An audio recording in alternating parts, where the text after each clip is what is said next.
Sallallahu ala Muhammad, sallallahu alaihi wasallam. Sallallahu ala Muhammad, sallallahu alaihi wasallam.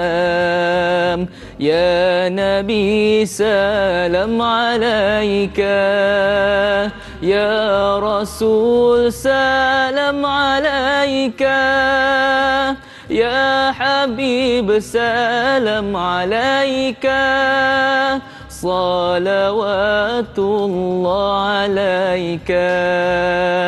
Ayuh, bismillahirrahmanirrahim. Assalamualaikum warahmatullahi ta'ala wabarakatuh. Alhamdulillah, alhamdulillahi rabbil alamin, wabihi nasta'in ala umurid dunya waddin, wa sallallahu wassalam ala sayyidina Muhammadin khatamin nabiyyin wa ala alihi wa sahbihi ajma'in. Alhamdulillah, bersyukur kita kepada Allah Subhanahu wa taala. Pada pagi ini anda bersama dengan saya Da'i Fahmi di dalam program kita seperti biasa, iaitu tak lain tak bukan Tanyalah Ustaz, biar tahu jangan keliru. Apa khabar tuan-tuan yang dirahmati Allah? Alhamdulillah, moga-moga kesemuanya dipermudahkan oleh Allah Subhanahu wa taala. Dan pada pagi ini kita telah pun masuk pada 8 Ramadan 1445 Hijrah, dan bersyukur kita kepada Allah Subhanahu wa taala kerana pada pagi ini kita masih lagi diberikan nikmat untuk kita hidup, kita masih lagi diberikan nikmat untuk kita bernafas, kita masih lagi diberikan nikmat untuk kita berpuasa dan meneruskan perjuangan kita di bulan yang mulia ini. Dan kalau kita boleh lihat, mungkin ada wajah-wajah yang Ramadan yang lepas kita bersama dengan mereka, pada tahun ini tidak lagi kita bersama. Jadi bersyukurlah kita kepada Allah Subhanahu wa taala kerana kita masih lagi diberikan nikmat berpuasa, dan kita sentiasa berdoa kepada Allah Subhanahu wa taala agar kita dapat meneruskan perjuangan kita ini sehingga ke akhir Ramadan, dan moga-moga dipertemukan lagi pada Ramadan yang akan datang insya-Allah. Dan seperti biasa tuan-tuan yang dirahmati Allah Subhanahu wa taala sekalian,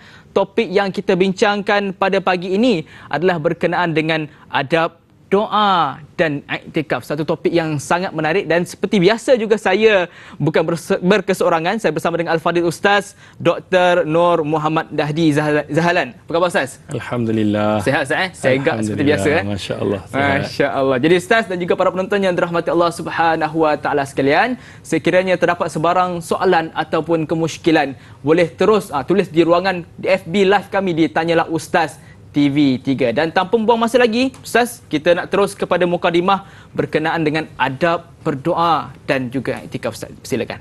Bismillahirrahmanirrahim. Alhamdulillahirabbil alamin, wassalatu wassalamu ala asyrafil anbiya'i wal mursalin wa ala alihi wa ashabihi wa man tabi'ahum bi ihsanin ila yaumiddin. Amma ba. Alhamdulillah, pertamanya kita memanjatkan segala puji dan syukur kepada Allah kerana dengan limpah rahmat, kurniaan, anugerah yang Allah berikan, semoga kita tergolong dalam golongan orang-orang yang beruntung, iaitu orang-orang yang sentiasa mendekatkan diri kepadanya, insya-Allah. Terima kasih pada Da'i Fahmi. Saya sempat tadi saya kata ni kali yang kedua, kita bersama, masya-Allah, di program Tanyalah Ustaz. Semoga Allah memberikan kebaikan kepada Da'i. Amin, insya-Allah. Kepada semua kru program Tanyalah Ustaz, semoga Allah berikan kebaikan, ganjaran, keseluruhan tim Tanyalah Ustaz. Dengan asbab mereka menyediakan program platform yang terbaik, semoga ganjaran yang terbaik yang diberikan Allah kepada mereka, insya-Allah. Kepada para penonton, alhamdulillah, kita syukur, semoga Allah berikan kebaikan juga, kesejahteraan, kesihatan, kerahmatan, kasih sayangnya, apa sahaja yang baik-baik untuk para penonton, insya-Allah. Semoga Allah jadikan kita dalam golongan orang yang bertakwa dan beriman, insya-Allah. Bila kita sebut tentang tajuk kita untuk pagi ini, doa dan i'tikaf, ia memang sinonim dalam bulan Ramadan. Ya, walaupun di luar daripada Ramadan kita berdoa juga, kita beriktikaf juga. Cuma bila dalam bulan Ramadan, Allah buka pintu syurga, Allah tutup pintu neraka. Kemudian di antara amalan yang dilakukan oleh Nabi sallallahu alaihi wasallam beriktikaf, maka sudah pasti kita kena lipat gandakan. Bukan bererti bulan Ramadan je doa. Kan luar Ramadan kita tak doa. ataupun Ramadan saja kita i'tikaf, tidak. Maknanya dalam bulan Ramadan ni diri kita dengan masjid tu dekat. Betul. Sebab apa? Tuan-tuan yang dirahmati oleh Allah Subhanahu wa taala, ialah kita ada semayang tarawih, solat-solat, bila kalau dulu sibuk tengah hari nak keluar makan dan sebagainya, sekarang ni dah tak boleh makan. Biasa kan? kita Jadi tadarus lah, tadarus. Jadi boleh pergi ke masjid, duduk, boleh niat i'tikaf dan sebagainya. Dan kita kena tahu bahawa ada satu hadis Nabi sallallahu alaihi wasallam, hadis yang sahih, yang mana 7 golongan yang akan mendapat naungan Allah. Antaranya yang 7 itu siapa?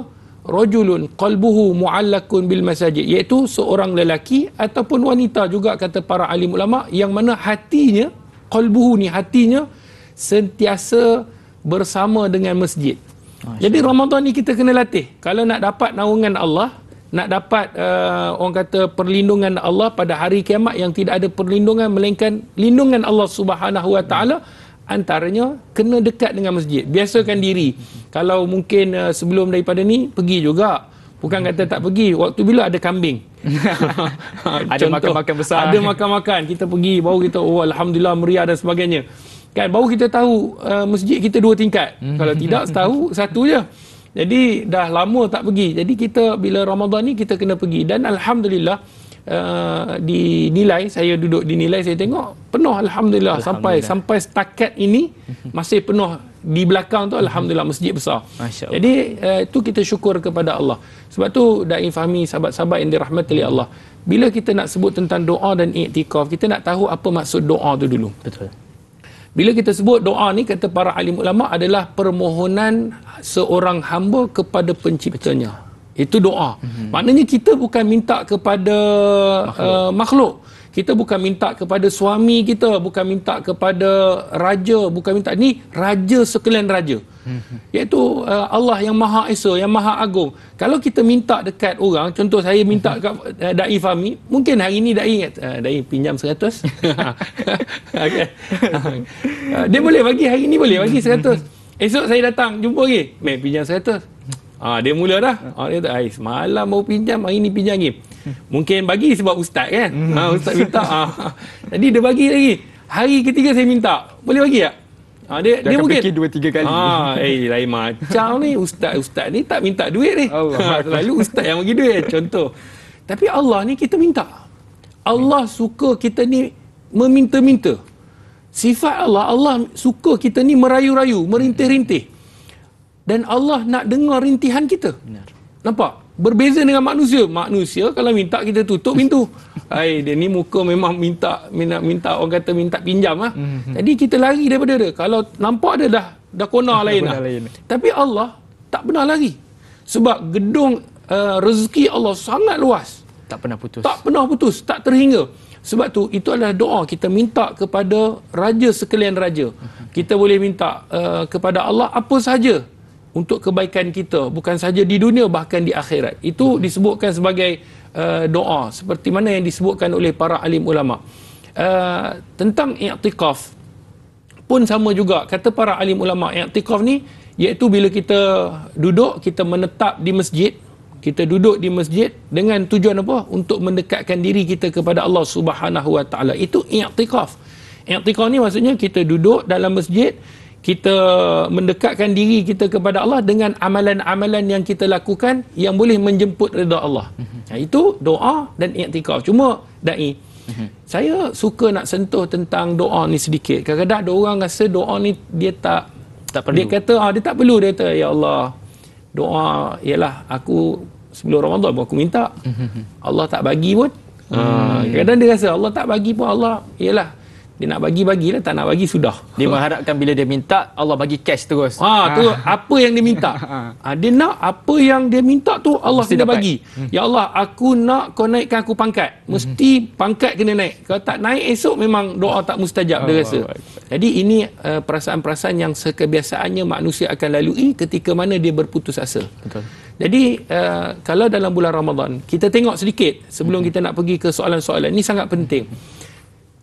Dalam surah Al-Baqarah bermula ayat 183. Ibu-ibu, ayah-ayah, tolong kongsikan dengan kawan-kawan, sharekan kita punya perkongsian pagi ni. Sebab apa? Sangat penting sebab doa dan iktikaf. Kita nak masuk nanti 10 malam terakhir ni, kita dah fasah yang kedua dah orang kata dah 7 hari dah kita dah berpuasa, dah 8 hari. Jadi sahabat-sahabat penonton yang dirahmati Allah, ayat 183, 184, 185, 186, 187. Tolong catat. Bermula 183, 84, 85, 86, 87. Ada 5 ayat. Kesemuanya menceritakan tentang Ramadan. Okey, kita perhatikan ayat yang pertama. Ringkas-ringkas je saya nak pergi.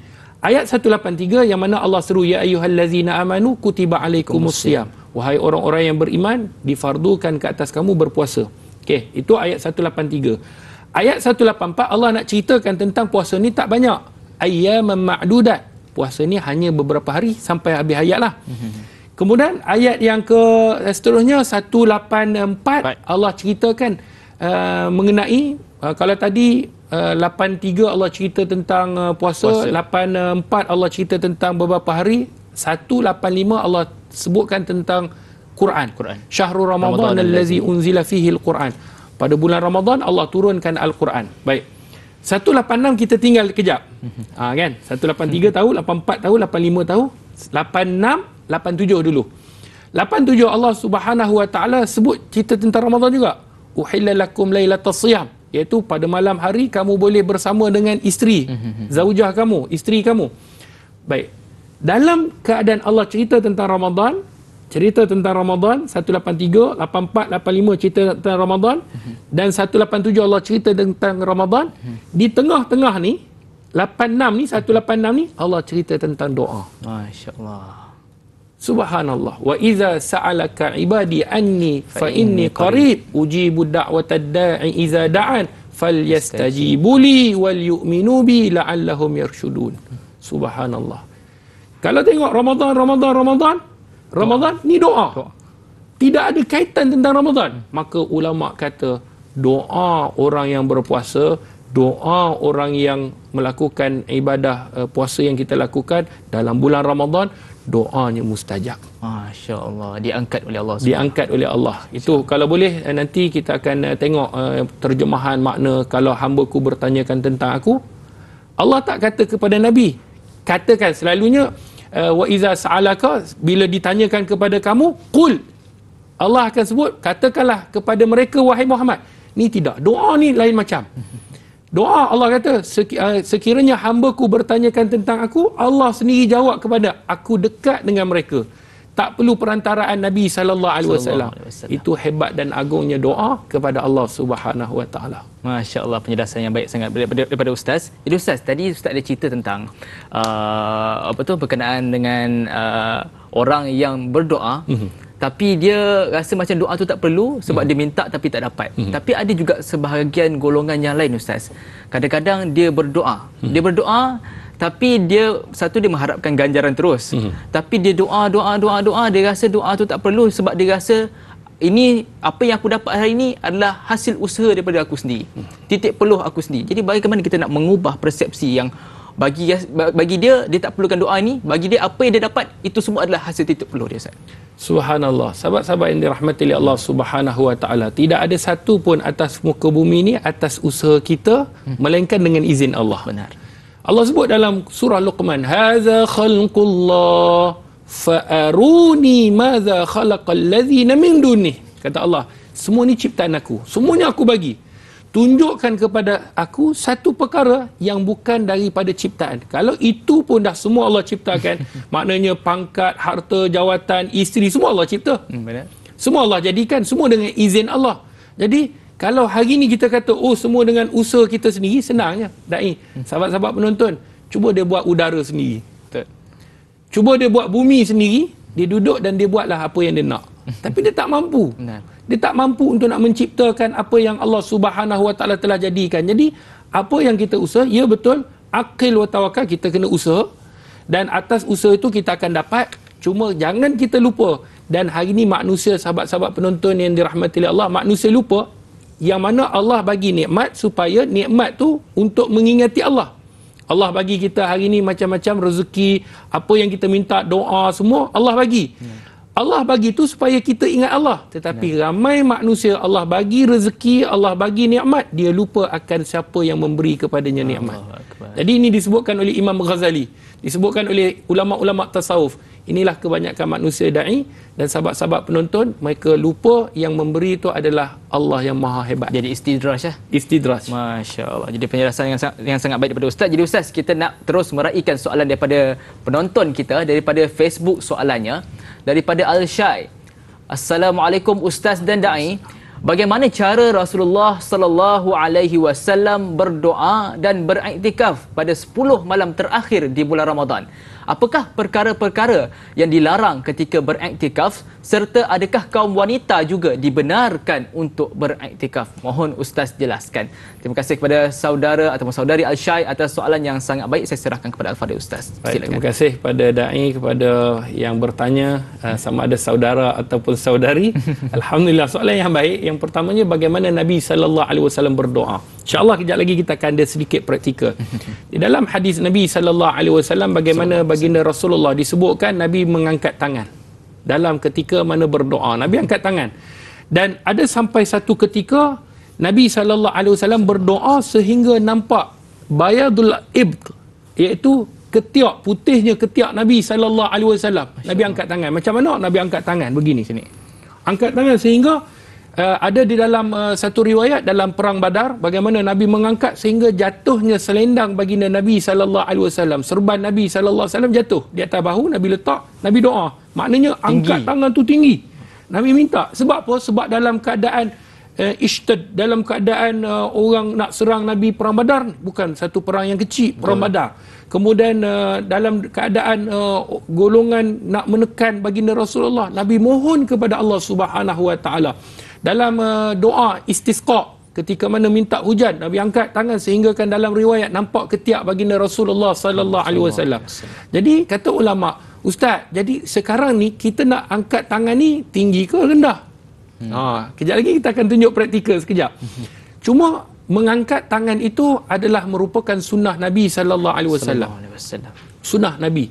Dan disebutkan di dalam hadis Nabi sallallahu alaihi wasallam, hadis yang dikeluarkan oleh Imam At-Tirmizi di dalam sunannya, kata Nabi, sesungguhnya Allah ni hayyun, iaitu Allah ni maha hidup, karimun, Allah maha mulia, dan Allah Subhanahu wa taala yastahi, Allah sangat malu kepada hambanya sekiranya hambanya mengangkat tangan. Iza rafa'a yadaihi ilaihi an yaruddahuma sifran. Allah malu kalau sekiranya hambanya mengangkat tangan minta padanya, Allah malu untuk tidak memberikan apa yang dia minta. Hadis yang dikeluarkan oleh Imam At-Tirmizi dan Abu Daud di dalam sunan kedua mereka. Jadi sunat bagaimana Nabi SAW mengangkat tangan. Apa yang Nabi SAW baca, kejap lagi di papan putih kita akan ada, dah tulis dah sunnah Nabi, tapi mengangkat tangan itu sunnah. Dan ada juga Nabi SAW dalam riwayat mengangkat tangan dengan jari yang satu. Mengangkat tangan dengan jari yang satu. Bagaimana Nabi SAW lalu, seorang lelaki, dia mengangkat dua tangan begini. Dia berdoa. Allah kata, Ahad, Ahad. Allah ni Esa. Maknanya doa. Kan? Allahumma inna nas'aluka ridhaka wal jannah. Begini doa. Kan? Sebab apa? Sebab menyatakan yang kita minta ni Allah yang Maha Esa. Dan ini merupakan sunnah Nabi SAW. Dan tidak dibenarkan untuk mengangkat dua jari begini. Ini macam peace pula. Okay. Tapi begini angkat. Ahad. Sebab tu dalam, yang ni disebut sababah. Sababah ni ibham, sababah, wusta, khinsar, binsar. Sababah ni disebutkan sebab apa dinamakan sababah? Sebab sab ni iaitu kalau kita bergaduh itu engkau jangan macam-macam ni. Kan ni mana nak berkelahi guna ni. Tetapi kata Nabi SAW yang diriwayatkan oleh para sahabat, bila Nabi berdoa Nabi angkat tangan satu. Jadi boleh angkat tangan begini, boleh angkat tangan begini. Kejap lagi kita akan tunjukkan praktikal.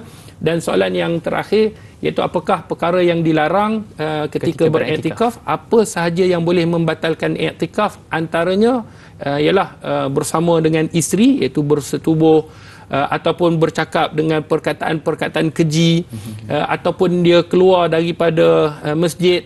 Yang ni perkara-perkara yang dilarang, yang membatalkan iktikaf dia.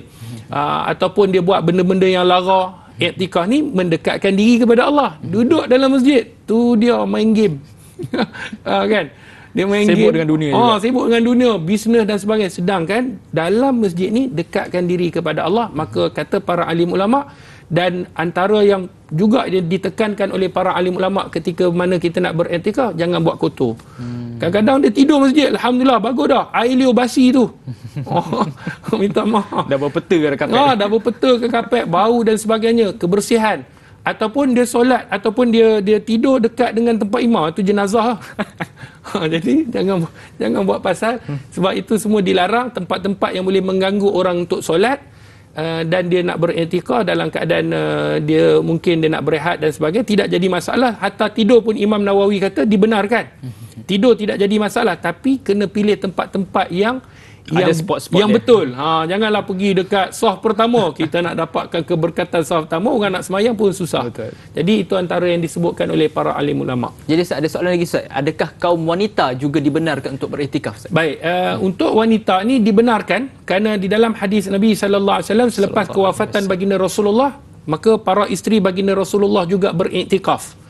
Cuma kata para alim ulama kena ada syarat-syaratnya. Antaranya kena mendapatkan izin suami. Ibu-ibu dapat izin suami, bang saya nak iktikaf ni bang. Kan? Suami kata, okey, alhamdulillah kau pergi, dia kata. Kan? Duduk rumah je dia kata. Jadi tak apa. Yang kedua, jangan berhias-hiasan, berwangi-wangian. Pergi sana dengan dengan telekung labuci dengan minyak wangi dan tidak menimbulkan fitnah. Tiga ni ulama sebut kena jaga-jaga, dan sekiranya tidak ada maka dibenarkan untuk mereka beriktikaf. Masya-Allah, penjelasan yang sangat baik daripada Al-Fadhil Ustaz. Jadi Ustaz dan juga para penonton yang dirahmati Allah Subhanahu Wa Taala sekalian, kita nak berehat seketika. Kembali selepas ini dalam rancangan Tanyalah Ustaz, biar tahu jangan keliru.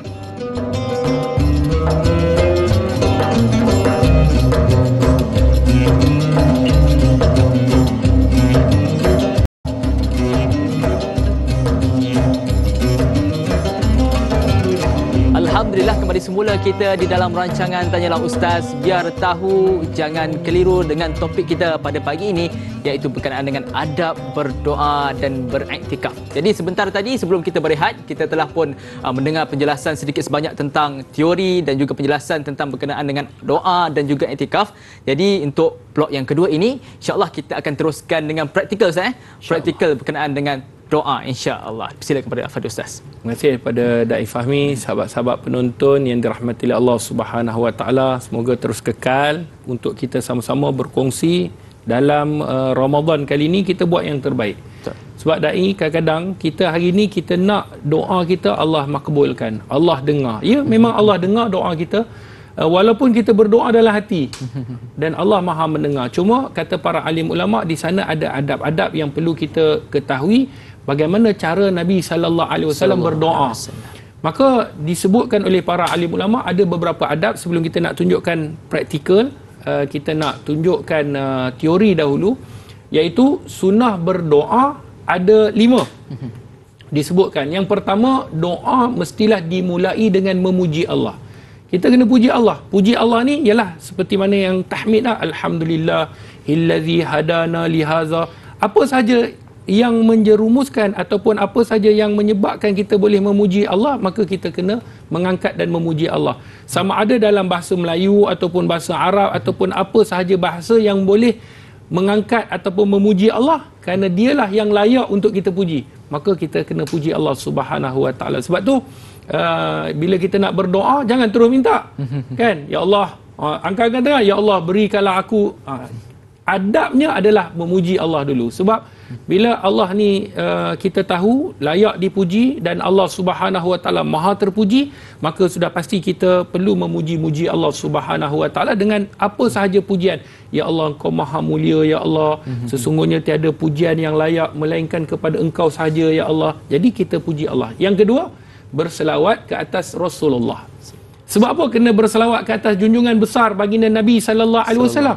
Sebab kalau kita lihat bagaimana Allah sendiri berselawat ke atas baginda Rasulullah.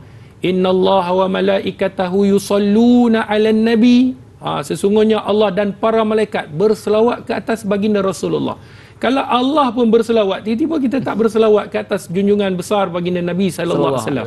Kalau Allah angkat martabat Nabi sehingga kan kalau kita nak syahadah hari ini dai, sahabat-sahabat penonton, tidak akan sah ataupun tidak akan dikira sebagai syahadah melainkan kena sebut Muhammad Rasulullah.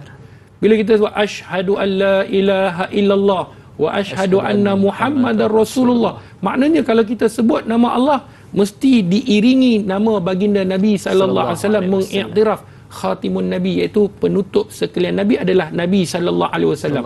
Maka berselawat ke atas Rasulullah. Allahumma salli ala Muhammad wa ala ali Muhammad. Apa sahaja yang berselawat, sama ada selawat-selawat yang kita hafal pun tidak jadi masalah. Itu nombor 2. Nombor 3, menyebut sifat-sifat Allah. Tadi memuji, kita puji Allah, ya Allah Engkau maha mulia, ya Allah Engkau maha terpuji, ya Allah. Kemudian kita sebut dengan sifat-sifat Allah. Kalau kita tengok macam doa yang seperti mana Aisyah radhiyallahu anha pernah diajarkan Nabi kepada Aisyah, ketika Nabi ditanya oleh Aisyah, ya Rasulullah, kalau aku jumpa 10 malam terakhir, apa yang aku perlu minta? Maka Nabi SAW suruh Aisyah sebut dan minta doa yang kita ni. Ni kalau kita tengok ni, doa yang kita pun dah hafal, kita pun dah tahu. Imam daripada Ramadan pertama, bukan 10 je, Ramadan pertama tu kita sampai kadang-kadang ada orang tanya, Ustaz, imam ni tak hafal doa lain ke? Doa tu je dia ulang 3-4 kali, 7 kali, ada kadang-kadang imam 5 kali. Kena faham bahawa inilah doa yang kita nak. Yang paling hebat agung bukan rezeki, bukan kesihatan. Yang paling hebat agung ni adalah keampunan Allah. Jadi tengok bagaimana kita menyebut sifat-sifat Allah. Ni saya nak tunjuk. Mula kita doa ialah dengan kita dah puji Allah, berselawat, lepas tu kita doa, Allahumma, ya Allah, ya Tuhan kami, innaka, sesungguhnya Engkau ya Allah, afuwun, Engkau ni maha pengampun. Nampak, ni sifat Allah. Karimun, sifat Allah. Mulia ya Allah, Engkau ni maha pengampun, Engkau ni mulia. Ni puji Allah. Lepas tu puji lagi, tuhibbul afwa, Engkau ni ya Allah cinta pada keampunan. Kalau Engkau dah sifat ampun, Kau ni sifat mulia, Kau cinta pula kepada keampunan, maka kita baru minta. Nampak? Baru minta. Fa'fu anni, ampunkanlah dosaku ya Allah. Ya Allah, Engkau ni mempunyai sifat ampun, sifat mulia, cinta pada, takkan tak ampunkan aku ya Allah. Nampak? Itu cara minta. Macam kita lah, jumpa YB segak ya Allah. Kita kalau jumpa YB, model YB punya handsome, daripada jauh nampak merlip. Orang Kedah sebut ni. Nampak liklak punya YB punya ni. Ya Allah, saya kalau jumpa YB, kan macam ada pengalamannya. Kan? Jadi kita puji dia dulu. Lepas tu YB, apa hang nak ni? Macam tu, apa yang nak? Dia kata, YB saya ni nak minta sikit bantuan dan sebagainya. Jadi itu kalau kita dengan manusia. Lagi kita dengan Allah yang layak dipuji. Yang paling layak dipuji adalah Allah. Hamidun, Allah ni maha terpuji. Ghaniyun, Allah ni maha kaya. Dan kena ingat, sifat Allah ada 99. Walillahil asmaul husna fad'uhu biha. Bagi Allah ada 99 nama, maka sebutlah dengan nama. Dan kena ingat, sifat Allah ada sifat yang lembut, ada sifat yang keras. Kita tak boleh, walaupun tu sifat Allah, ya Allah Engkau maha sombong ya Allah. Itu sifat Allah. Kan Al-Jabbar, Al-Mutakabbir.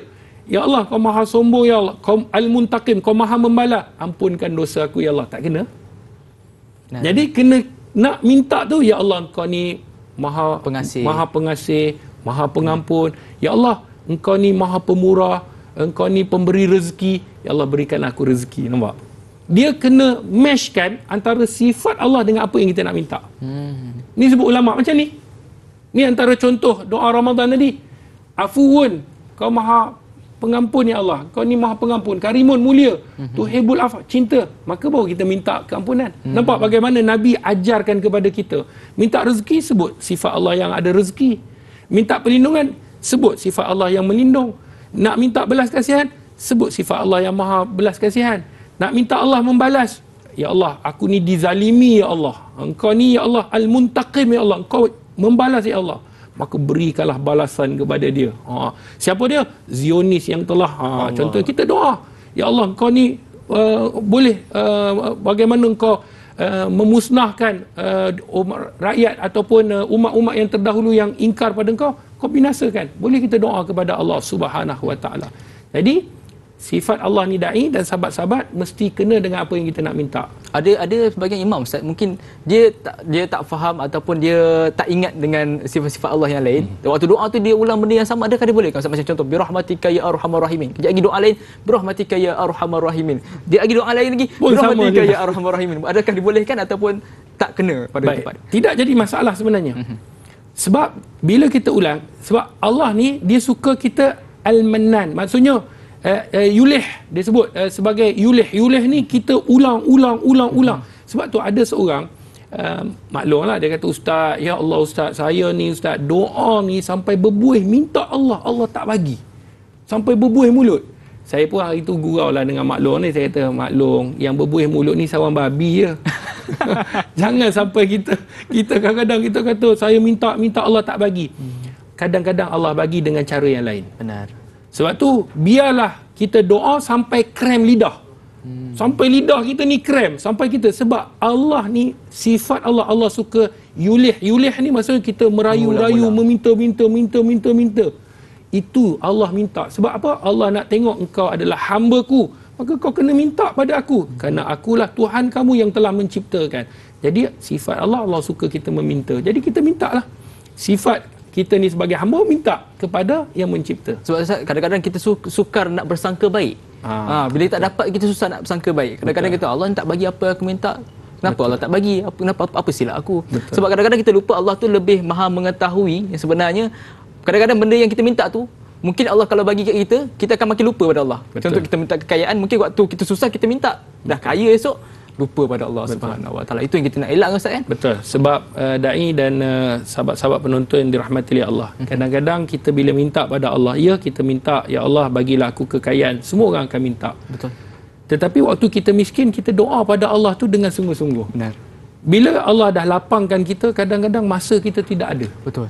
Jadi mana yang kita nak, kadang ya betul kita nak rezeki, sebab itulah Nabi SAW suruh kita ni minta dalam keadaan kita tahu apa yang kita nak. Dan apa yang terbaik, bukan saja kita, apa yang terbaik. Sebab itu dalam doa disebutkan oleh para alim ulama, ya Allah kau perkenankanlah hajat aku sekiranya ia baik bagiku. Masya-Allah. Satu, baik dan engkau redha ya Allah, maka kau perkenan. Sekiranya kau tak redha dan kau tahu sesuatu, maka kami akur apa atas yang telah engkau letakkan. Jadi sebab tu kita kena harap. Ada orang dia tak dapat anak. Betul. Dia doa, ya Allah bagi aku anak, ya Allah bagi aku anak. Bayangkan sekiranya Allah bagi, kan kita kena bersangka baik pada Allah. Allah bagi, anak ni tak menjadi anak yang soleh-solehah. Daripada nanti dia dah jadi mak bapak, kalau aku tahu daripada kecil aku picit-picit, dia kata, nampak ada orang sebut dulu kan. Sebab apa? Sebab tak patuh pada ibu dan ayah. Peningkan kepala, tak patuh perintah Allah. Jadi apa yang telah diletakkan oleh Allah itu yang terbaik. Sentiasa bersyukur. Baik, yang keempat, memohon hajat dengan penuh pengharapan. Harap, kena pengharapan. Barulah kita doa minta kepada Allah apa yang kita hajatkan. Nak dapat isteri, nak dapat suami, contoh yang belum kahwin kan. Dai kahwin dah kan? Alhamdulillah. Syukur. Tu saja tanya tau. Nak dapatkan anak contohnya. Kemudian nak dapatkan pekerjaan, nak naik pangkat, nak apa semua, minta kepada Allah. Dan yang kelima, tutup dengan berselawat dan juga memuji Allah. Maka inilah cara untuk kita nak berdoa kepada Allah Subhanahu Wa Taala. Dan nanti kita akan tengok pada rukun i'tikaf dulu insya-Allah. Baik, jadi insya-Allah para penonton yang dirahmati Allah Subhanahu Wa Taala sekalian, kita nak berehat seketika. Kembali selepas ini dalam rancangan Tanyalah Ustaz, biar tahu jangan keliru.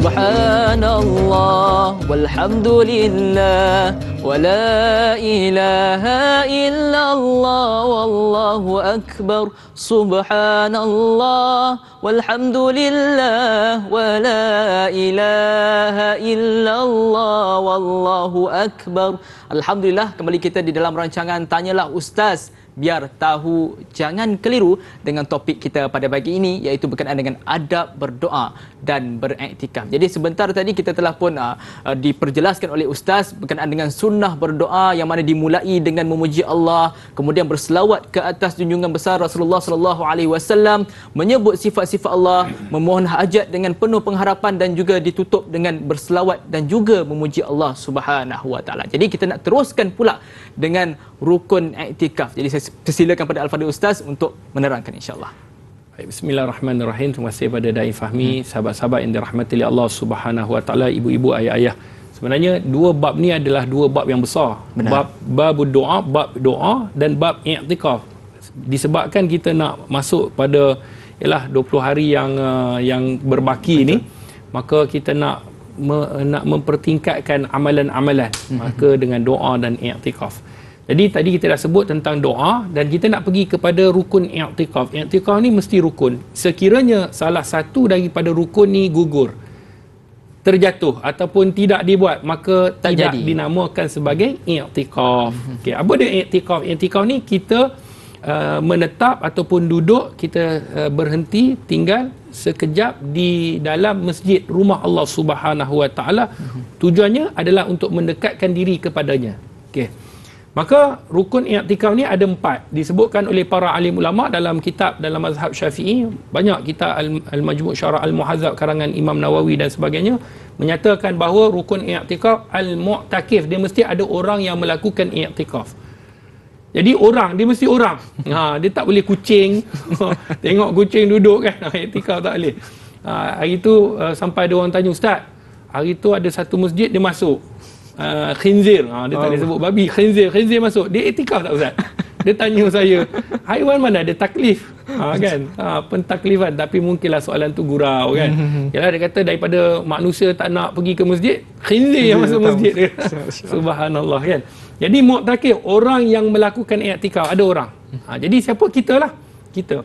Yang kedua, dia mesti masjid. Masjid. Pentakrifan masjid pun memang besar. Dibahaskan oleh ulama dan kita ada sedikit perbezaan kefahaman antara masjid dan musalla. Apa beza masjid dan surau? Tetapi apa yang disebutkan masjid ni adalah tempat yang mana dilakukan solat 5 waktu secara berterusan. Itu syarat dia. Bila sebut masjid ni, dia mestilah dilakukan solat 5 waktu secara berterusan, masjid. Dan ada yang ulama menambah, dia mestilah mendapat pengiktirafan daripada waliul amr, daripada pemerintah. Pemerintah mengiktiraf itu masjid, maka barulah diiktiraf sebagai masjid. Tetapi insya-Allah kita akan bahaskan sekiranya nanti ada soalan-soalan. Jadi itu masjid, tempat untuk kita beriktikaf. Yang ketiga, mesti ada niat iktikaf. Ada orang dia masuk ambil barang, kemudian dia keluar. Jadi adakah dia dah beriktikaf? Tidak. Tidak disebutkan sebagai i'tikaf. I'tikaf ni dia mesti ada niat. Sahaja aku beriktikaf di dalam masjid ini sunat kerana Allah Ta'ala. Contohnya kalau kita pergi solat Jumaat dan sebagainya, niat i'tikaf. Jadi itu yang disebutkan. Yang keempat, menetap di dalam masjid. Dia kena duduk dalam masjid. Dia tak boleh niat, lepas tu dia keluar.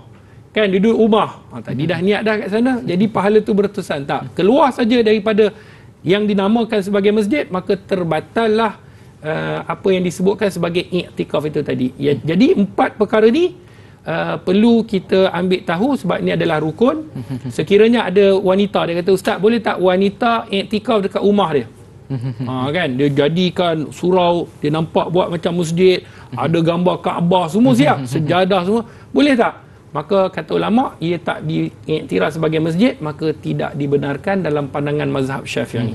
Jadi dia mesti mu'takif, orang, masjid, niat i'tikaf dan menetap di dalam masjid. Dan dai, izinkan Ustaz nak pergi kepada sedikit praktikal sebelum kita nak ambil soalan-soalan dengan cepat, insya-Allah. Praktikal doa tu tadi. Baik, saya nak pergi ke sejadah, boleh? Baik, Ustaz. Insya-Allah, bismillah. Baik, sahabat-sahabat penonton yang dirahmati oleh Allah, bila kita sebut tentang doa, saya dah sebutkan ada caranya. Boleh tak kita duduk? Sebab doa ni, saya rasa Ustaz duduk sini Ustaz. Ni bagi imam. Baik. Kan, bila doa ni sama ada berdiri ataupun bangun tidak jadi masalah. Cuma ada beberapa masyarakat ialah dia kata, "Ustaz, doa ni mesti angkat sama level bahu." Ada taraf-taraf dia. Ada taraf. Dia kata level bahu macam ni, dia kena ke depan sikit, dia ukur. Dia kena macam ni Ustaz. Dalam kitab tidak disebutkan berapa tinggi, berapa hasta, berapa panjang, tidak ada. Sebab dalam kitab diangkat tangan saja. Sama ada angkat tangan itu sejauh mana pengharapan kita khusyuk kita, maka kita akan angkat lebih. Sebab tu Nabi SAW bila dalam keadaan Nabi meminta kepada Allah dalam keadaan benar-benar permintaan, ialah memang Nabi minta semua benar, tetapi dalam keadaan orang kata dalam keadaan sempit, dalam keadaan yang Nabi berhajat sungguh-sungguh, yang seperti mana dalam hadis tadi, dalam perang Badar, dalam istisqa, doa minta hujan, Nabi akan angkat tangan begini. Jadi begini Ustaz, macam berapa tinggi Ustaz? Tak ikut tinggi orang. Jadi berapa tinggi? Jadi minta kepada Allah. Sama ada tangan kita buka ataupun tangan kita tutup, tidak dibahaskan oleh ulama, cuma kata permintaan ni seperti mana seorang hamba kepada Maha Pencipta. Macam kita kalau orang ialah orang minta sedekah kan, dia buat macam mana? Takkan ya? Dia tak ada minta ni bagi. Tak ada siapa nak bagi. Tapi kalau minta kan, kita minta. Itu kita dengan makhluk, tapi kita dengan Allah. Maka kita boleh angkat begini ataupun begini. Jadi ada juga orang yang dia berdoa juga dalam keadaan, kalau kita tengok kadang-kadang dia doa kan, dia doa macam ni ataupun begini, tangan dia satu dia buat macam ni. Berdasarkan hadis tadi, dibenarkan juga dalam hadis sama ada kita berdoa begini kan, tapi tak adalah ramai-ramai kan imam kata kita doa macam ni Wallahu allazi la ilaha illahu. Tu tak apa kalau ayat menceritakan ataupun doa yang menceritakan tentang tauhidnya Allah, keesaannya Allah, boleh angkat satu. Kan Allahu la ilaha illa huwal hayyul qayyum. Contoh, kita nak tunjuk Allah Maha Esa ni, boleh kita angkat tangan. Maksud doa dalam keadaan kita angkat tangan disebutkan oleh para alim ulama berdasarkan apa yang dilakukan oleh Nabi sallallahu alaihi wasallam. Maknanya mengangkat, tapi jangan dua macam ni pula. Allahu la, ni jadi lain pula ni. Ni rock macam. Jadi Allah ni ahad, satu je. Sebab tu bila kita tasyahud asyhadu an la ilaha illallah, kita angkat. Angkat satu, kita tak angkat dua je ni. Kan? Angkat satu. Jadi cara berdoa, sama ada kita nak berdoa dengan angkat tangan satu, kalau sekiranya menyebut nama-nama sifat-sifat Allah, kan? Wallahu allazi la ilaha illahu. Qul huwallahu ahad. Doa, nampak? Ataupun kita angkat tangan begini. Tapi ada orang dai, sahabat-sahabat penonton, dia doa macam ni. Ya Allah, ya Tuhanku, aku dah doa ya Allah banyak, macam biasalah ya Allah. Dia ingat kedai mamak ke? Macam biasa. Kan macam biasa ya Allah, semalam pun aku minta, kemarin pun aku minta, hari tu pun minggu lepas aku minta, macam biasa hari ya Allah. Hari ni sama jugalah. Hari ni sama ya Allah, amin. Jadi orang begini adalah orang yang mana mereka ni takabur dengan Allah Subhanahu Wa Taala. Sombong dengan Allah. Maka orang yang sombong ni Allah akan campakkan dalam neraka. Sebab tu adabnya kita minta pada Allah walaupun kita berdoa dah berkali-kali, dah bertahun-tahun, tetapi jangan putus doa. Nabi SAW minta juga. Nabi minta pada Allah. Dan ada kalanya Allah tak makbulkan doa Nabi. Ada berapa banyak dalam riwayat hadis Allah tak makbulkan doa Nabi sebab Allah tahu. Antaranya pakcik Nabi tidak masuk Islam, sedangkan Nabi berdoa, minta. Jadi perkara-perkara ini semua kita kena faham. Apabila kita minta, kita kena minta dengan Allah Subhanahu Wa Taala dengan tadarruan disebut. Tadarru' ni apa? Sungguh-sungguh kita minta. Sebab tu kalau kita minta, ya Allah, tunduk. Kita minta angkat tangan. Kan? Sama ada begini ataupun begini tidak jadi masalah. Ada orang kata tangan kanan di atas tangan kiri ataupun tangan kiri di atas tangan kanan, ikut keselesaan. Tak ada masalah. Tidak jadi masalah. Tangan begini tidak jadi masalah. Yang penting kita berdoa kepada Allah Subhanahu Wa Taala dengan mengangkat tangan dan hati mesti rasa tunduk dan patuh pada perintahnya. Betul Ustaz. Jadi kalau kita lihat pun dekat macam contoh biasa kan ada dalam YouTube live siaran langsung di Mekah atau Madinah, kita nampak kat situ macam-macam ragam orang berdoa. Ada yang mengangkat tangan tinggi, ada yang letak tangan sandar dekat peha, macam-macam gaya berdoa. Jadi macam contoh Ustaz, adakah level pengharapan kita itu bergantung juga kepada berapa tinggi kita angkat tu Ustaz? Betul. Sebenarnya apa yang kita, cara ni dia boleh tahu daripada bagaimana bersungguh-sungguhnya. Ada orang dah, Allahumma inna nas'aluka ridhaka wal jannah. Dah macam dah macam flight dah. Dia doa tu dia tutup Allah. Tak minta sungguh-sungguh. Bila kita minta pada Allah, minta sungguh. Ya Allah, ya Tuhan kami mohon. Sekiranya kita tahu yang kita minta ni adalah Allah yang Maha Kuasa, yang boleh memakbulkan, kenapa kita tak minta sungguh-sungguh? Betul. Kenapa kita tak rasa? Melainkan hati kita ada masalah. Fi qulubihim marad. Hati mereka ada masalah. Fazadahumullahu marada. Allah akan tambah penyakit-penyakit hati ni. Sebab Kata para alim ulama, setinggi mana kamu mengangkat, setinggi mana kamu meminta, setinggi mana kamu merendahkan diri kamu, itulah yang melambangkan hati dan cara kamu berdoa kepada Allah Subhanahu wa taala. Dalam keadaan kita memerlukan, macam mana kita minta? Kita minta, ya Allah aku mohon, ya Allah aku menangis ni. Kadang-kadang buka air mata, hingus pun keluar. Kan? Sebab apa? Minta daripada Allah sungguh-sungguh. Allah selamatkan, Allah berikan, Allah makbulkan, kita minta. Tetapi bila kita hari ni minta dalam keadaan sambil lewa, hati yang tak khusyuk kepada Allah, yang tak yakin yang Allah tidak akan makbulkan. Ini disebutkan oleh ulama. Bila hati tak penuh keyakinan, bila minta tak bersungguh-sungguh, maka pada ketika itu bagaimana Allah nak memakbulkan doa yang mana hambanya mengangkat tangan tetapi hati tak penuh khusyuk dan tak memahami pun apa yang dia minta. Sebab tu kena faham. Tidak jadi masalah kalau imam, ya betul, imam doa dengan doa-doa yang warid daripada Al-Quran dan Nabi SAW. Makmum kena usahalah tahu apa doa ni, minta. Tapi sekiranya boleh doa dalam bahasa Melayu, tidak jadi masalah. Doa sebab kita minta pada Allah supaya kita ni faham bahawa apa yang kita minta dan apa yang Allah nak berikan kepada kita dengan apa yang kita pohon kepada Allah. Kalau kita tak faham tu yang jadi tak khusyuk Ustaz. Betul. Kalau kita tak faham, kita tak khusyuk, kita rasa macam doa tu kita amin tapi kita tak faham. Betul. Jadi pengharapan tu jadi tak ada dalam hati dan jiwa kita. Setuju. Jadi Ustaz dan juga para penonton yang dirahmati Allah Subhanahu wa taala sekalian, kita nak mengambil nafas ketika kembali selepas ini dalam rancangan Tanyalah Ustaz, biar tahu jangan keliru.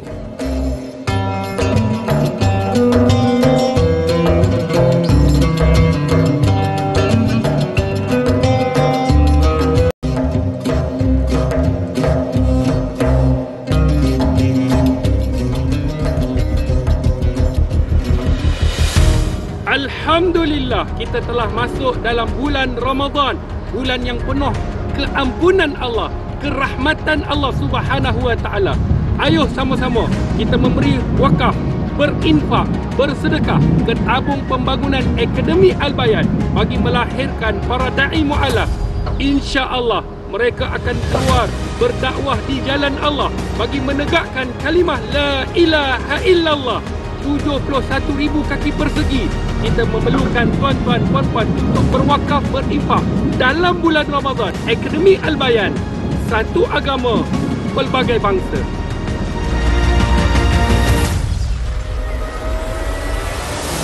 Alhamdulillah, kembali semula kita di dalam rancangan Tanyalah Ustaz, biar tahu jangan keliru dengan topik kita pada pagi ini, iaitu berkenaan dengan adab doa dan iktikaf. Jadi tuan-tuan yang dirahmati Allah Subhanahu wa taala sekalian, tadi kita dah lihat video berkenaan dengan tahfiz yang saya dimaklumkan Ustaz dalam proses pembinaan kompleks tahfiz dakwah anak-anak mualaf yang pertama di Malaysia. Jadi boleh Ustaz kongsikan Ustaz? Baik, terima kasih pada Da'i Fahmi, ibu-ibu, ayah-ayah, sahabat-sahabat penonton yang sentiasa menonton dalam program Tanyalah Ustaz. Semoga perkongsian ini memberi manfaat dan jangan lupa kita kongsikan, sharekan dengan kawan-kawan dan sebagainya. Alhamdulillah, kita dah buat 30%, hampir 30% dalam proses pembinaan.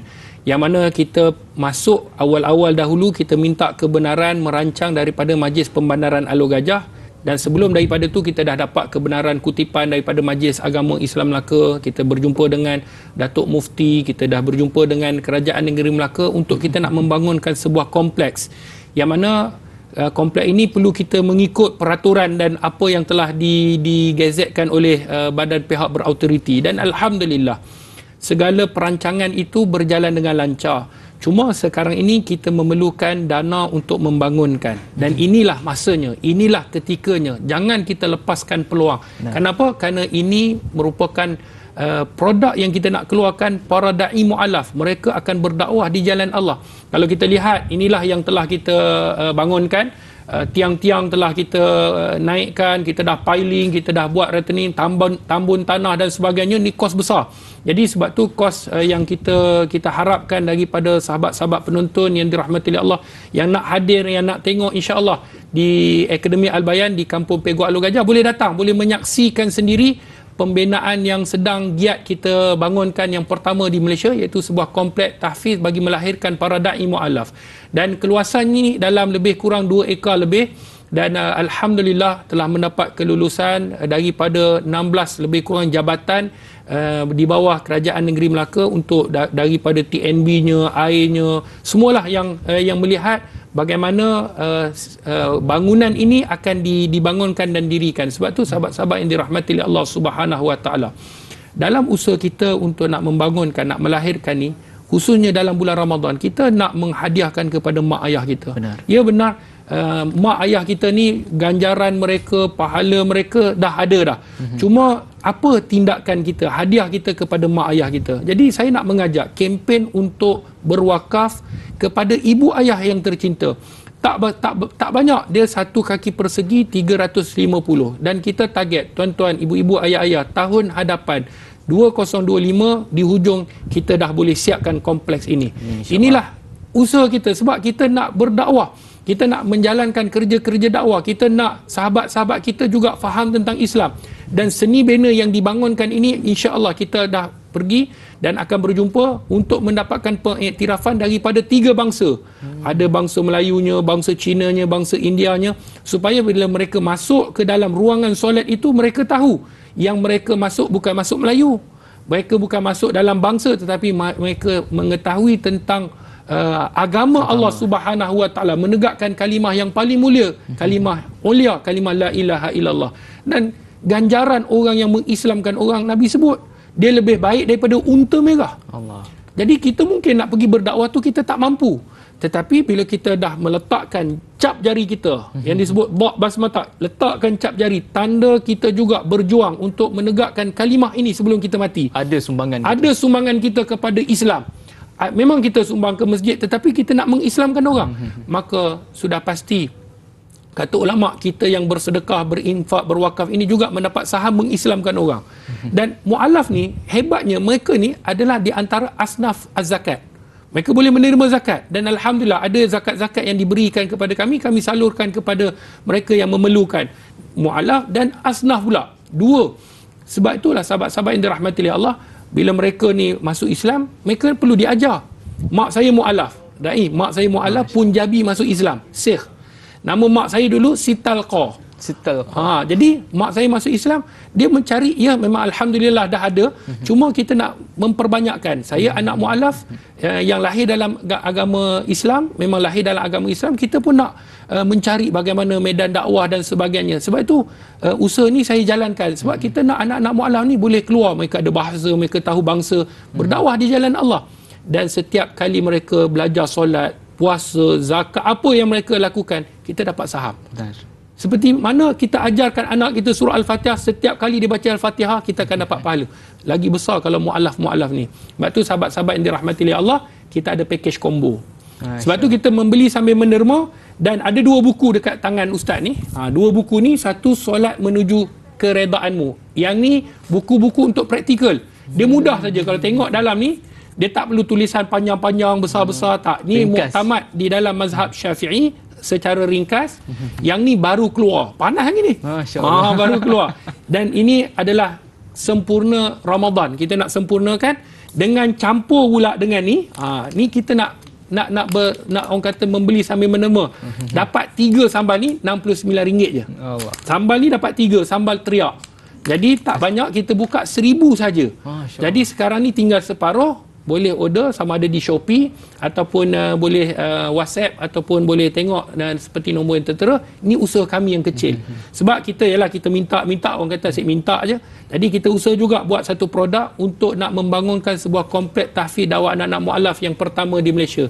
Boleh scan QR code, insya-Allah boleh layari, dan jangan lupa 10 malam terakhir kita dalam bulan Ramadan, dan boleh juga menyumbang ke website kita, insya-Allah. Website kita boleh QR code, kita boleh potongan bulanan, dan boleh pergi ke media sosial kita.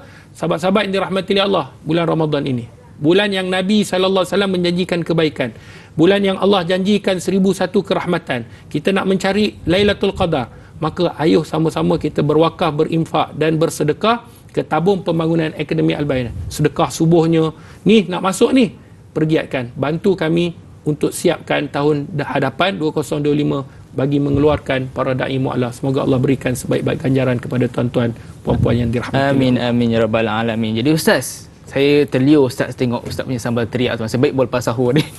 Jadi Ustaz, insya-Allah kita boleh PM tepi nanti ya. Insya-Allah. Jadi tuan-tuan yang dirahmati Allah Subhanahu wa taala sekalian, jangan lupa ambil peluang ini. Ambil peluang dan ruang di bulan Ramadan ini untuk kita sama-sama menginfakkan harta kita ke jalan Allah Subhanahu wa taala di platform seperti platform Akademi Al-Bayan ini, untuk sama-sama kita menjadikan infak kita ini sebagai satu saham, bukan sahaja buat diri kita tetapi untuk keluarga kita juga, insya-Allah. Jadi insya-Allah tuan-tuan yang dirahmati Allah Subhanahu wa taala sekalian, kita nak melabuhkan tirai di TV3. Namun jangan ke mana-mana, kembali selepas ini dalam rancangan Tanyalah Ustaz biar tahu, jangan keliru di siaran TV9.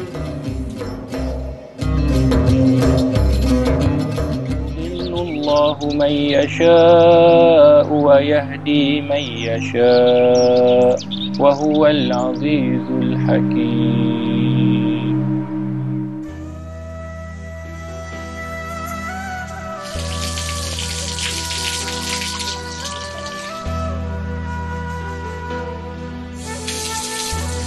Rapatkan saf.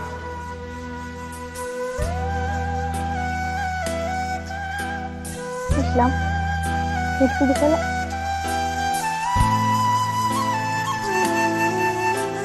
Alhamdulillah. Allahu Akbar. Atta, nane onge bohunda nisbandata. எனக்கு புரியுது.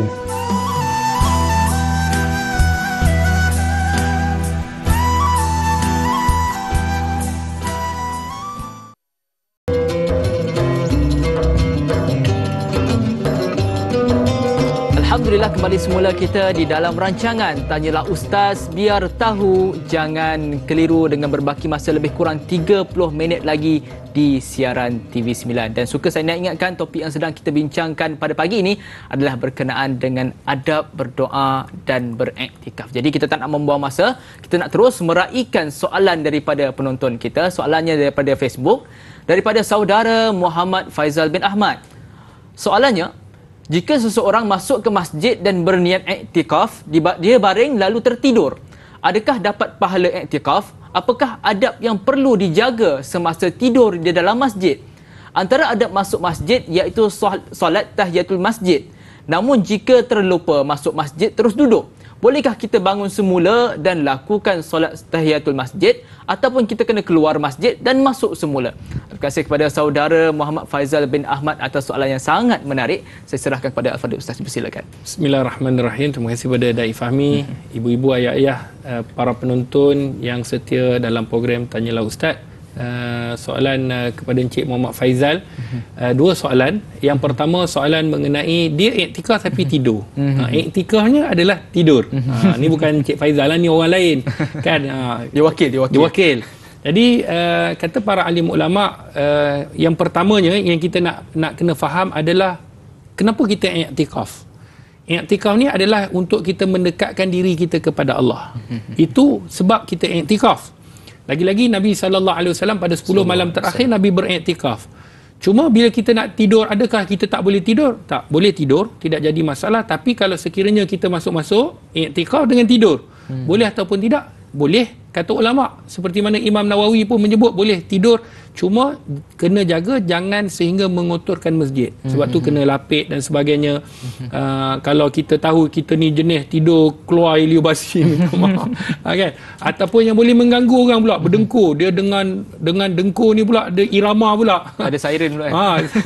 Kan macam serombong kapal kan. Jadi dia tak boleh. Dia tidur tu sehingga mengganggu orang lain. Tu tak dibenarkan, mengganggu jemaah. Orang dengar dia berdengkur je, orang nak qiyamul lail. Jadi tidur tidak jadi masalah. Cuma dia tak mencapai matlamat lah. Tujuan sebenar. Tujuan dia adalah mendekat diri kepada Allah. Itu tujuan dia. Tujuan kita apa puasa ni? Menahan lapar dan dahaga. Tapi kalau tak lapar, tak dahaga, kemudian kita pun buat kata-kata mengumpat. Jadi tujuan untuk nak mendapatkan ketakwaan Allah dengan berpuasa tak mencapai. Cuma kata ulama tak salah. Bila kita dah ibadat, kita rasa letih, kita nak tidur sebentar, boleh. Tidak jadi masalah. Dan pernah dilakukan oleh Nabi SAW. Bagaimana Nabi mengangkat, ni dalam hadis yang dikeluarkan oleh Imam Al-Bukhari, Nabi silang kaki. Nabi baring, angkat kaki kanan, letak. Saya tak boleh praktikal jadi dia jadi lain pula kan. Ustaz ni baru relax macam ni kan duduk. Jadi baginda Nabi SAW angkat kaki, Nabi letak atas macam biasa buat kan. Kita letakkan kaki kanan atas kaki kiri. Dan dilakukan oleh Nabi SAW dalam keadaan berbaring di dalam masjid baginda Rasulullah. Maka tidak jadi salah. Cuma kata ulama, tujuan kita beriktikaf adalah mendekatkan diri kepada Allah. Tapi dah sampai waktu tidur kita nak rehat sebentar, dibenarkan dengan syarat jangan mengotorkan masjid.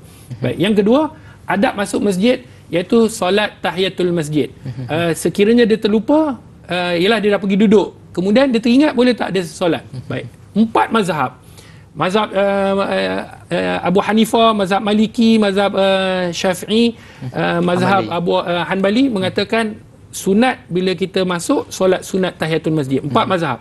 Cuma ulama berbeza pandangan berdasarkan satu hadis Nabi sallallahu alaihi wasallam, hadis yang dikeluarkan oleh Imam Al-Bukhari dan Muslim di dalam sahih kedua mereka.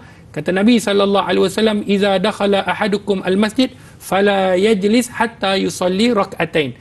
Bila salah seorang daripada kamu masuk ke dalam masjid, jangan kamu duduk melainkan kamu solat 2 rakaat. Okey, jelas kita faham hadis ni. Maknanya jangan kamu duduk kata Nabi. Maka 3 mazhab, melainkan mazhab Syafi'i kata sekiranya kita dah duduk, kemudian kita teringat, kita boleh bangun balik dan kita boleh solat tahiyatul masjid, kecuali mazhab Syafi'i. Mazhab Syafi'i terbahagi kepada 2 pandangan. Ada pandangan yang kata kalau dah duduk boleh bangun balik untuk solat. Kata Imam Nawawi, pandangan Imam Nawawi sendiri, bila dah masuk duduk dia lupa. Kemudian ialah dia dah duduk, kemudian dia nak bangun balik untuk nak solat, maka kata telah luput tahiyatul masjid itu tadi. Ini disebutkan ada 2 pandangan. Satu pandangan kata kalau masuk duduk maka luput, habis. Satu pandangan kata kalau masuk dalam mazhab Syafi'i, dia duduk kemudian dia nak solat, dia boleh bangun dan dia boleh solat tahiyatul masjid kerana dia duduk dalam masjid. Ini 3 mazhab pun sama, seperti mana yang disebutkan sebahagian daripada pandangan mazhab Syafi'i. Jadi ada orang tanya, Ustaz, boleh ke tak boleh? Saya tak nak tahu yang ni. Boleh tak boleh? Maka kata ulama, dibenarkan sekiranya kita masuk, kemudian kita duduk, kemudian kita nak bangun untuk solat tahiyatul masjid, dibenarkan. Cuma jangan tempoh terlalu lama, kata ulama. Kalau terlalu lama, maka luputlah tahiyatul masjid itu. Dan tahiyatul masjid juga tidak ada ketika mana kita masuk, tiba-tiba imam dah solat.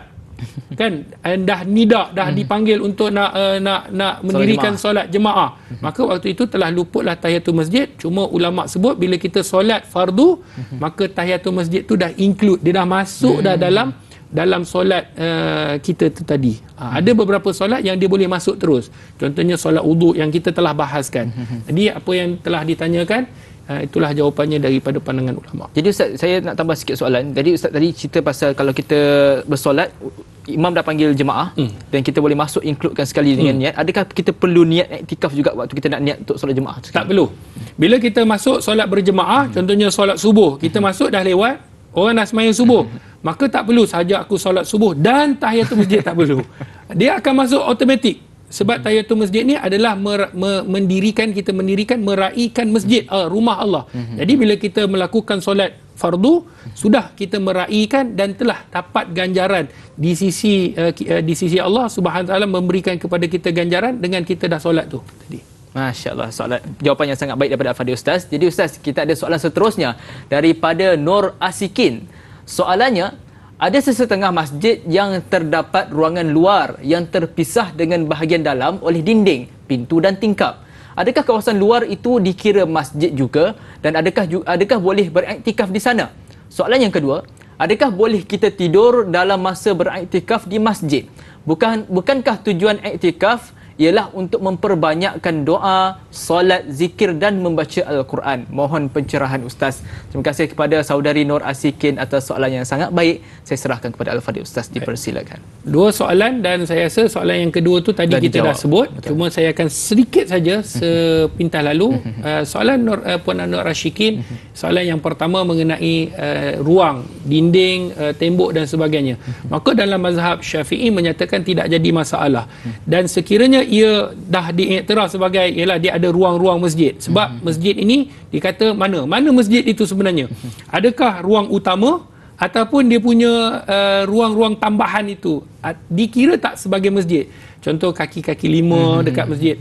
Maka kata ulama, di mana saja digazetkan tempat untuk solat. Maknanya solat fardu 5 waktu itu tadi.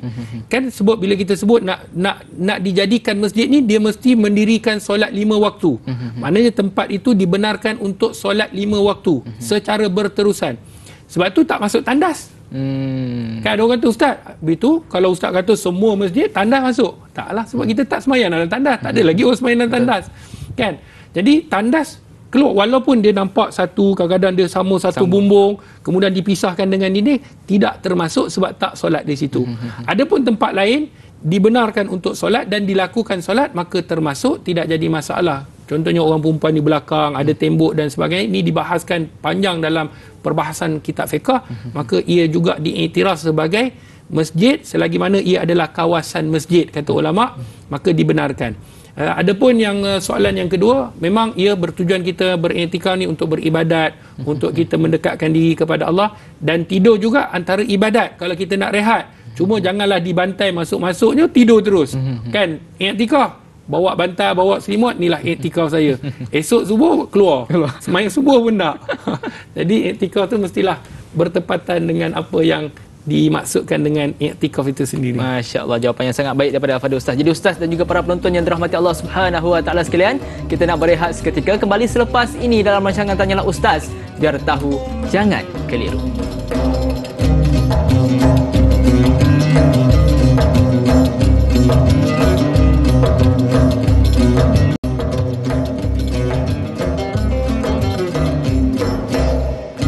Alhamdulillah, kembali semula kita di dalam rancangan Tanyalah Ustaz, biar tahu jangan keliru, dengan topik kita pada pagi ini, iaitu berkenaan dengan adab berdoa dan juga beriktikaf. Jadi kita nak terus meraihkan soalan daripada penonton kita. Kita nak meraihkan soalan daripada Facebook, daripada Wan Golok.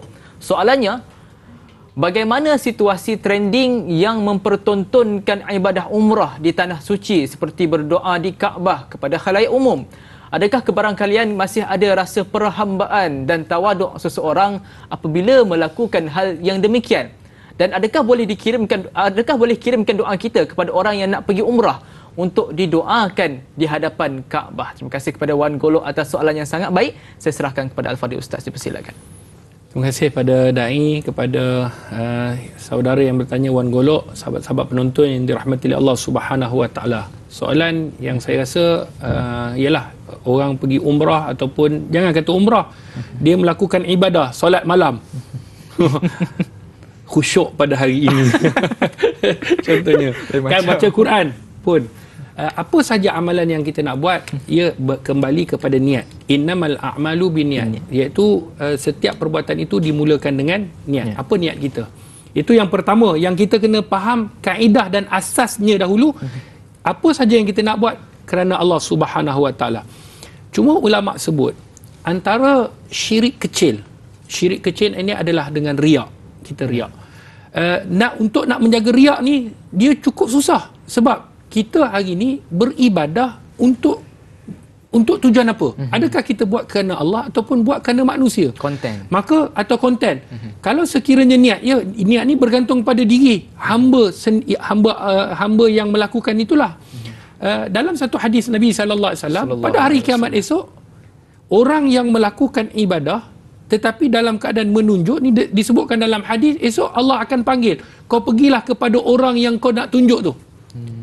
Minta kepadanya ganjaran dan pahala. Allah sebut, ni Nabi sallallahu alaihi wasallam sebut atas apa yang diberitahu oleh Allah. Esok pada hari kiamat, orang yang menunjuk dalam ibadah, Allah suruh dia pergi cari orang yang dia nak tunjuk tu. Follower dia, pengikut dia, pergi minta ganjaran dekat dia. Sebab kalau kau buatkan aku bagi pada ganjaran. Kalau buatkan manusia, minta daripada mereka untuk diberikan ganjaran.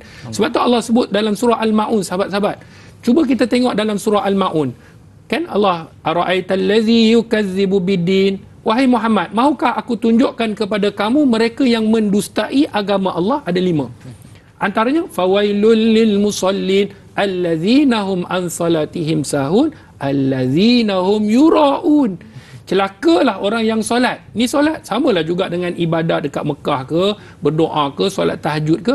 Allah sebut, Kalau solat pun Allah sebut, yang lain sama ibadah. Benar. Sebab ibadah utama solat. Benar.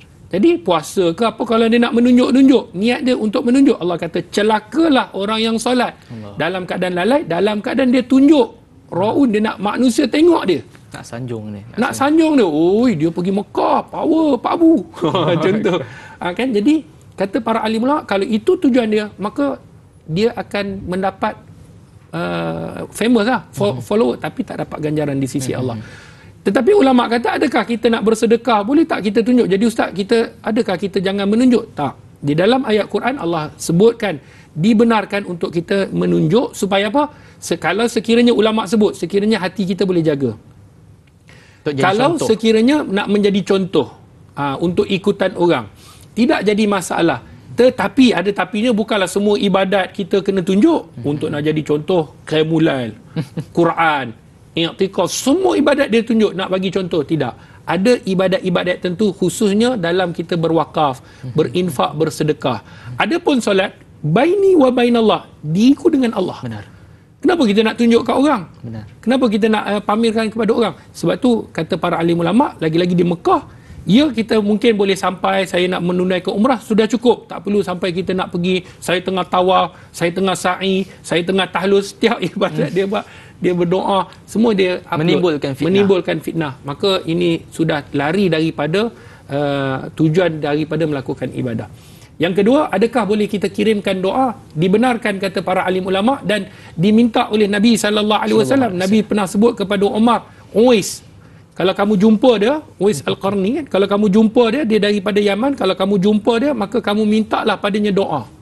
Maka hari ni kalau kita orang nak pergi Mekah, boleh kita sampaikan, minta tolong doakan saya. Doa apa ustaz? Doa cari jodoh. Contoh. Oh, marah orang kan. Ni contoh. Pagi ni kena semangat sikit lah. Contoh doa cari jodoh. Jodoh apa ustaz? Bukan kahwin. Jodoh maknanya cari jodoh-jodoh lain. Takut isteri saya kat rumah fikir lain ustaz. Jadi sahabat-sahabat yang dirahmati oleh Allah, kita boleh minta orang untuk doakan kita.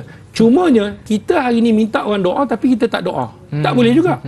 Macam hari tu saya ingat, sedikit saja lagi, ada orang yang dulu mak-mak kita ni, anak nak exam, sibuk, mak ni pergi masjid, anak duduk relax main game.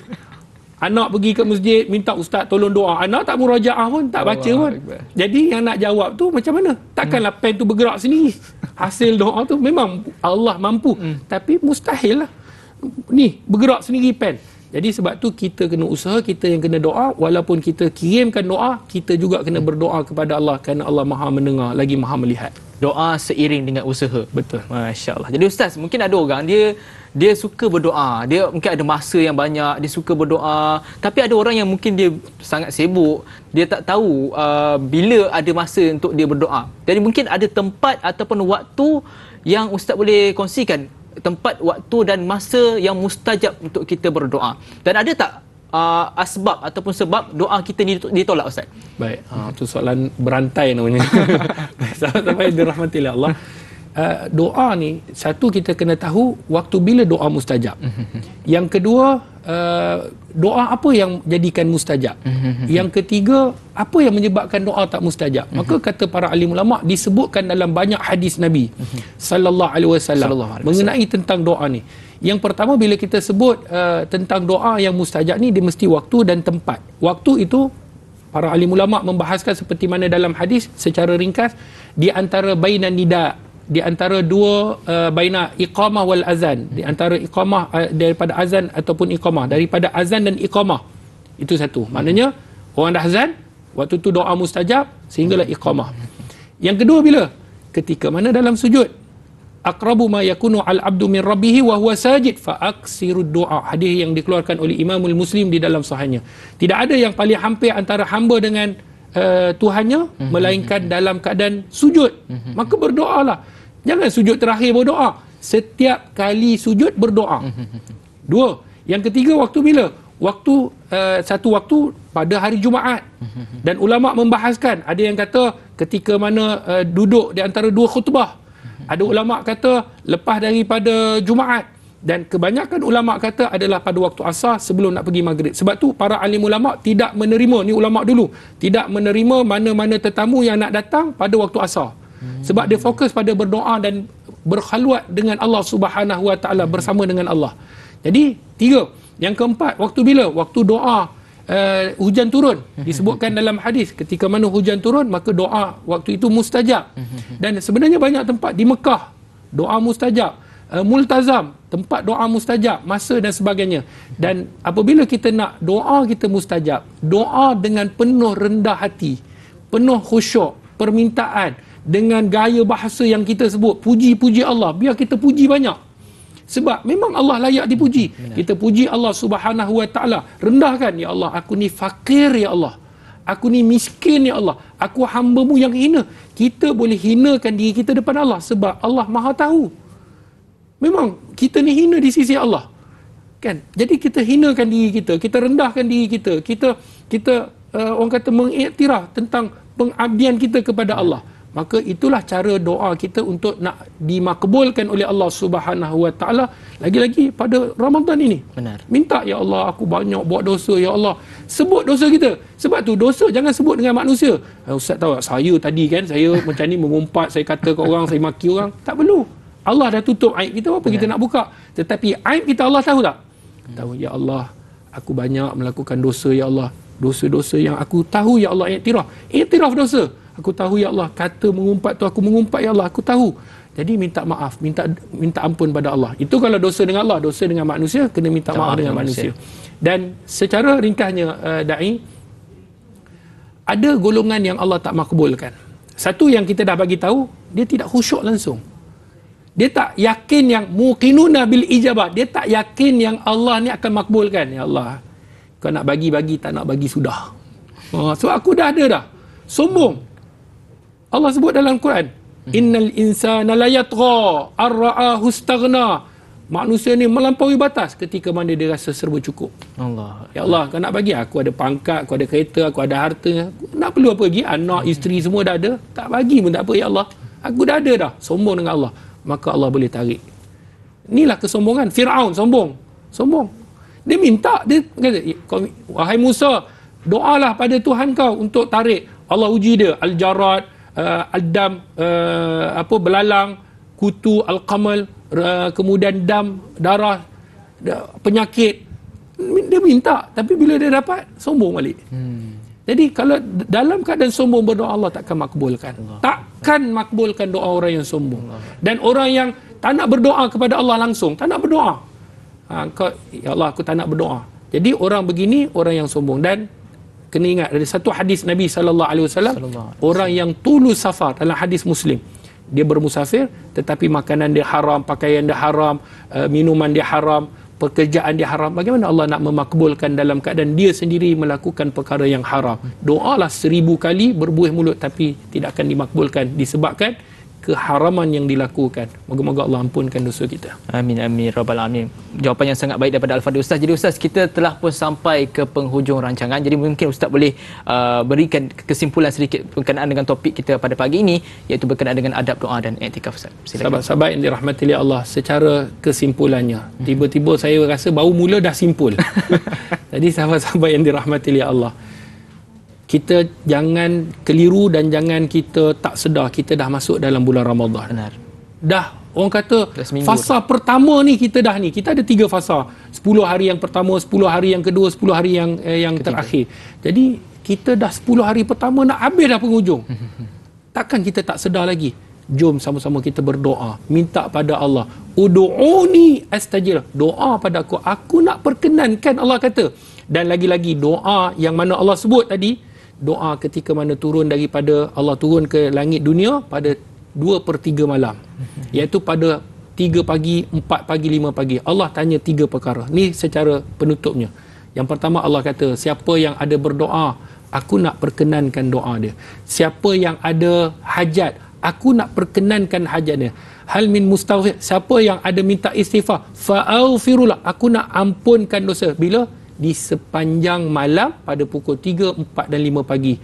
Allah merayu, Allah meminta, siapa yang ada, aku nak perkenankan. Jadi kita usaha dekatkan diri pada Allah, doa apa saja masalah kita ada, insya-Allah Allah akan memakbulkan. Walaupun Allah tak memakbulkan sekarang, tetapi esok pada hari kiamat doa itu akan dikumpulkan dan kita akan cakap, ya Allah, sekiranya kalau aku tahulah ni pahala yang besar ni kau tak memakbulkan di dunia, maka biarlah kau tak makbulkan, aku dapat ganjaran yang sangat besar di akhirat sana nanti. Masya Allah, kesimpulan yang ringkas dan padat daripada Al-Fadhil Ustaz. Jadi Ustaz, kita nak meminta Ustaz untuk memberkati majlis kita pada pagi ini dengan bacaan doa insya-Allah. Bismillahirrahmanirrahim. Alhamdulillahirabbil alamin wassalatu wassalam ala asyrafi anbiya'i wal mursalin wa ala alihi wa sahbihi ajma'in. Ya Allah, ya Tuhan kami, Engkaulah yang maha mulia ya Allah. Engkaulah ya Allah, tiada Tuhan yang kami sembah melainkan Engkau. Ya Allah, ya Tuhan kami, kepada Engkau kami bergantung, kepada Engkau kami berserah. Ya Allah, ya Tuhan kami, ampunkanlah segala dosa kami ya Allah. Ampunkanlah dosa kedua ibu bapa kami ya Allah. Rahmatilah mereka seperti mana mereka merahmati kami sewaktu kami kecil. Ya Allah, ya Tuhan kami, jadikanlah Ramadan ini Ramadan yang terbaik ya Allah. Kami masih dalam keadaan lalai, maka bangkitkanlah kami, sedarkan kami ya Allah.